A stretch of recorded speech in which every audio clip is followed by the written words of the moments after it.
কি গো, কি করছো গো তুমি? এই যে তোমার জন্য পিঠে বানাচ্ছি। কবে থেকে আমাকে জ্বালিয়ে খেয়ে নিচ্ছ, পিঠে বানাও পিঠে বানাও পিঠে বানাও। সেই জন্য এখন পিঠে বানাচ্ছি। এতক্ষণ মা করলো, আমি খাচ্ছিলাম দেখে, তাই আচ্ছা, মা এখন করে গেছে, তারপর এখন এটা আমি কি গো? বানাচ্ছি। এটা হচ্ছে ক্ষীর দিয়ে বানানো হচ্ছে। আর এই দেখো, এই যে কটা দেখছো, এগুলো কিন্তু সব কটা আমি করলাম। আর মা যেগুলো করলো সেগুলো তুমি তো জেঠুর বাড়িতে দিয়ে আসলে, পিসির বাড়িতে দিয়ে আসলে, আর ওই ঠাকুর বাড়ি জেঠিমাদের বাড়িতে দিয়ে আসলাম, আর মা ঘরে নিয়ে গেছে। আর এই যে যে থালাটা দেখতে পাচ্ছ, এটা পুরোটা আমি বানিয়েছি। আর এরপর থেকে একটু জ্বালাবে না, যে আচ্ছা ঠিক আছে। আরো করো করো করে। খেতে তো ভালো লাগে বলো বন্ধুরা, খেতে তো বেশ ভালো লাগে, বাট করতে কতটা কষ্ট বলতে, এই ঠান্ডার মধ্যে করতে ইচ্ছা করে না দেখি একটু একদম। কেমন করে করো। আমি বলেছি কিন্তু যে আর বানিয়ে দেবো না, এই আজকে লাস্ট।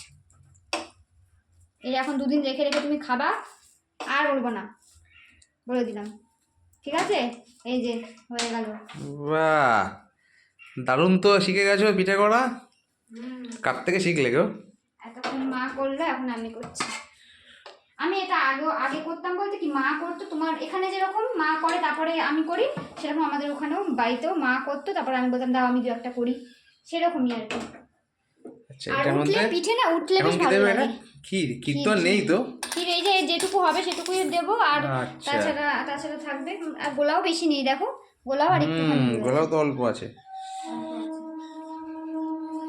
ও আজকে বাড়িতে আছে বলে তাই আজকে করলাম, সানডে আজকে ছুটি, তাই জন্য হচ্ছে আজকে করলাম। চলো আর বিরক্তি করবে না কিন্তু, বড় করো। আচ্ছা ঠিক আছে। তো বাহ, এটা একটু হোক।